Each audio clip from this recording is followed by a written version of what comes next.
action sequences were really executed well. It was bombastic, ostentatious, it was everything. I felt what they did migrating her into this movie, that almost kind of, I won't, maybe butchered is too much of an abrasive term, but I just don't think they really considered the depth of her.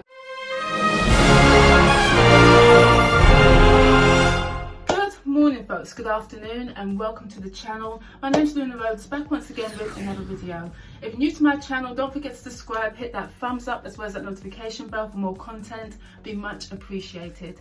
So buckle up guys, because we're here to discuss Doctor Strange in the Multiverse of Madness. Now I put up a reaction video straight out of the cinema. Now in that video I was somewhat lethargic and I was somewhat underwhelmed with that movie, to say the least. But with all films, I like to ruminate and consider, you know what, was I being too harsh, too hasty to malign the movie straight out of the cinema, or was I being too generous or quite apt? And I've had time to think about this movie. Granted, I've only seen it once, and my feelings about this film are somewhat the same. Now, there are elements about this movie which I thought triumphed, and other parts, major parts about this movie, which just fell flat for me. Now the elements that I thought dazzled in this movie were 100% the visuals. Not all of the visuals, some of the visuals. I have to say, some of those action sequences were really executed well. It was bombastic, ostentatious, it was everything. In the first action sequence of this movie, it was very much in keeping with a Marvel movie, and especially Infinity War. I mean, that's why I fell in love with Benedict Cumberbatch as Doctor Strange. So the first sequence was done so well. I love some of the horror tropes in this movie. It was so well done. But I have to say, some of the sequences look very much like, okay, that's Studio Number 6. But generally, the visuals were on point. So that's definitely a thumbs up. However, the disconnection I felt with this movie was indeed the plot. And I'm sorry, no matter how grand or beautifully or how ostentatious a Marvel movie is, if I'm not feeling the plot or the script, I'm just not going to be into this film. Now, I didn't have overly high expectations with this movie. I mean, don't get me wrong, the trailer looks amazing, but I had measured expectations for this film. But I thought, you know what, it's always Marvel, they always have something in the bag to blow me away and get me on side. And I'm afraid, in the most part, that didn't happen with this film. Where I felt this movie fell short is the narrative, the plot. It just didn't work for me. My biggest gripe with this film was Wanda and her role in this film. Now, in WandaVision, I loved what they did in that series. Albeit midway in that series, we get to see the full scope and the story and how her character evolves and develops into Scarlet Witch. Loved the midsection to the end of that series. I was very much engaged and understood the character in that series. But I felt what they did migrating her into this movie, that almost kind of, I won't, maybe butchered is too much of an abrasive term, but I just don't think they really considered the depth of her character. And all we got was somebody who hasn't evolved, somebody who's very much stuck in that world of grieving mum to two make-believe kids, and who turns into a genocidal maniac. I mean, don't get me wrong, Elizabeth Olsen, her performance is just impeccable as Scarlet Witch and as Wanda. She is just a brilliant, brilliant actor, and she really has embraced that role. But I just felt that her performance was 100% undermined by the plot, by her script, by the narrative.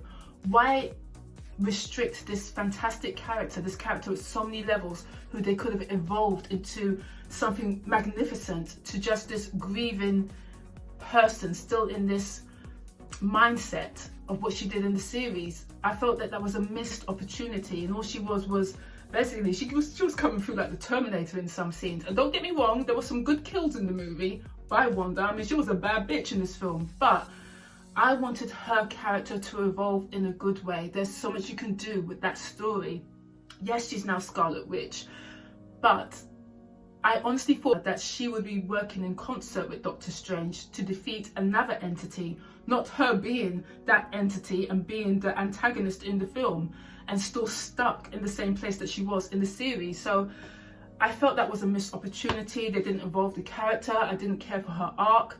It just wasn't it for me. And America Chavez, the young protege, this girl who has all these powers to jump into different alternate universes, but is unable to control her powers.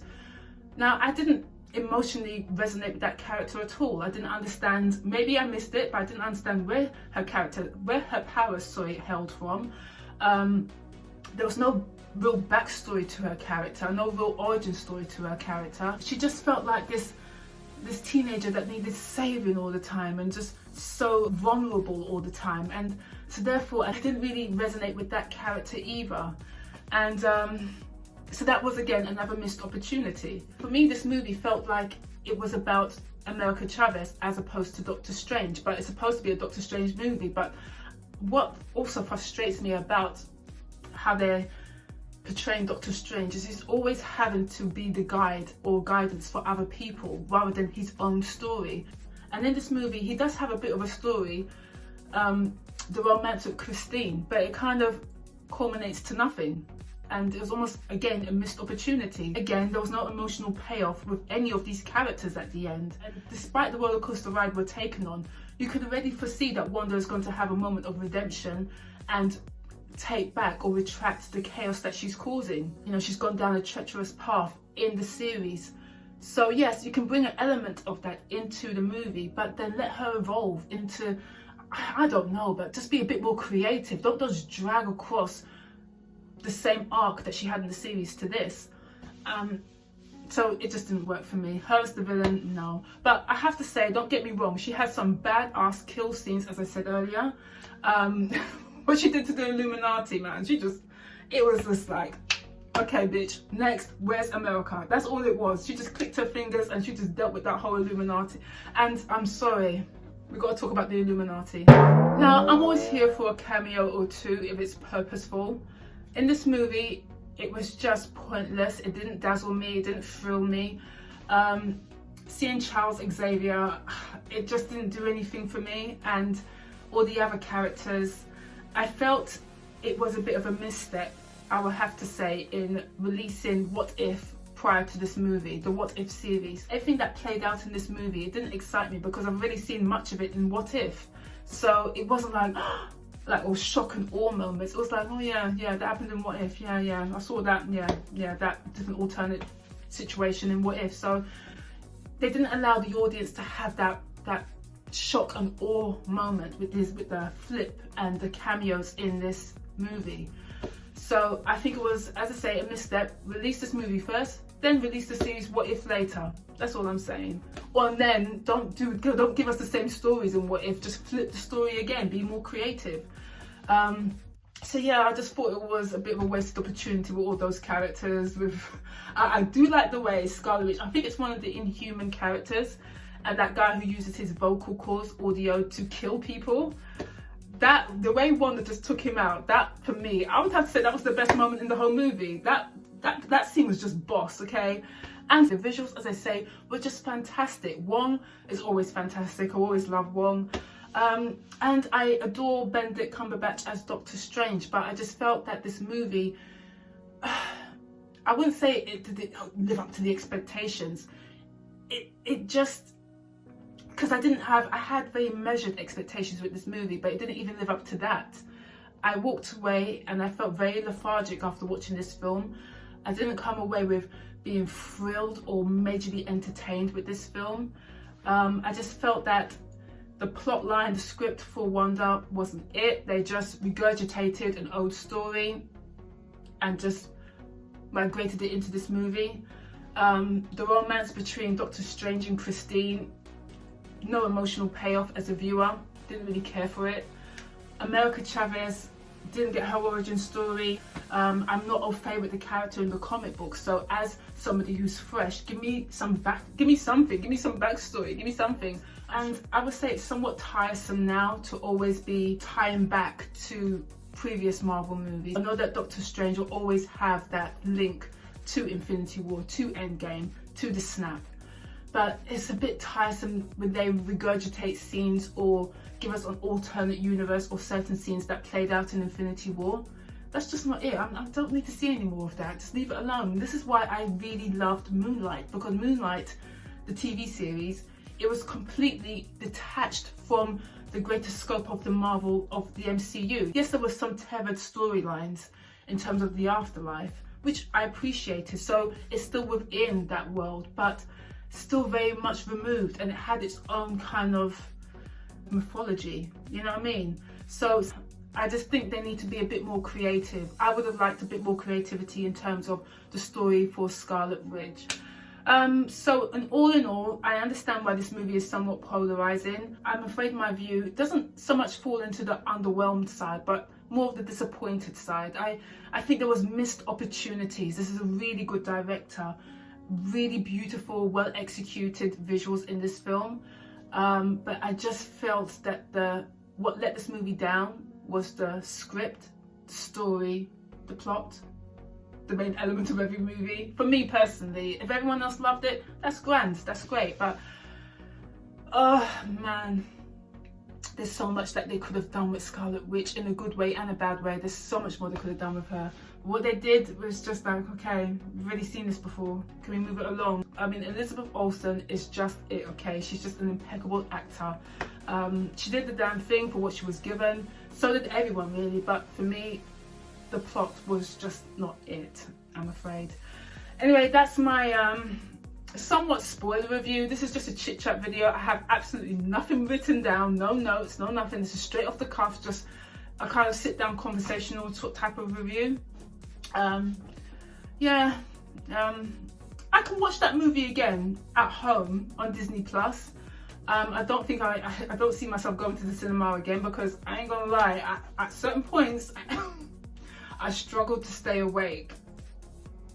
Maybe because I was lethargic, because I had a busy day at work and we went to the first viewing at 11 AM. I don't know, but I know I won't be falling asleep on Infinity War, child. But this movie, I was struggling to stay awake, and that's saying a lot. And Marvel usually, okay, Marvel does it for me, okay? I absolutely loved and adored Moonlight. I can't extol on that series enough. That series is just boss in every single way. I will have to say that they should have extended the episodes. Once again, undermined through the lack of episodes. Marvel, come on now, you've got the money. You've got the money. You could have invested at least 9 episodes. But anyway, that's by the by. I still thought it was a boss show, but they could have given us more. You know what I'm saying? Now you know that we love the character Moonlight. I'm sorry, I know this is a Doctor Strange video, but I want to talk about what I want to talk about. And I loved Moonlight, and I just wanted a bit more, because I felt that some elements were just too rushed, especially with Amit. Like, it wasn't the threat I was hoping for with Amit. She was very much, I needed more to that character, okay? She just came out like somebody's auntie. I'm sorry to say, but she did. And let's go and what did she say? And purify Cairo, and then we'll do the rest of the world. It's like, okay, sis, come on now, give me something else. Can we be a bit more insidious? That's all I'm saying about that. But yes, going back to Multiverse, in the Multiverse of Madness, for me, out of 10, I would give it a 6.5. A 6.5 because of the visuals, a 6.5 because there's certain really brilliant kill scenes in this movie. I know I don't mean to be grotesque, but there's some boss kill scenes in that film. And a 6 out of 10 because despite the script, those actors killed it. They really did a fantastic job, and I just wish they were bestowed with the right script to make a boss-ass movie. That's all I have to say about that. So 6 out of 10 for me. I'm just being honest. I'm not going to be pandering to anyone. That's just my objective view on that movie. But guys, please comment below if you think I'm talking absolute bull. Let me know. Let's have it down in the comment section, and I'll see you down there. So as I say, please subscribe and all that good stuff, and I shall see you down in the comment section. And have a wonderful Sunday. It's beautiful in the UK today, so I'm going to get out and about once I finish hopefully editing this video. And what's coming up next? Yes, we've got Jurassic Park coming up, and Maverick, can't wait to see that movie. And yes, Thor, Love and Thunder. That trailer, man. Hopefully it's going to be a good one. Anyway guys, take care for now. Hopefully you have a lovely Sunday, and I shall see you soon. Adios. Bye.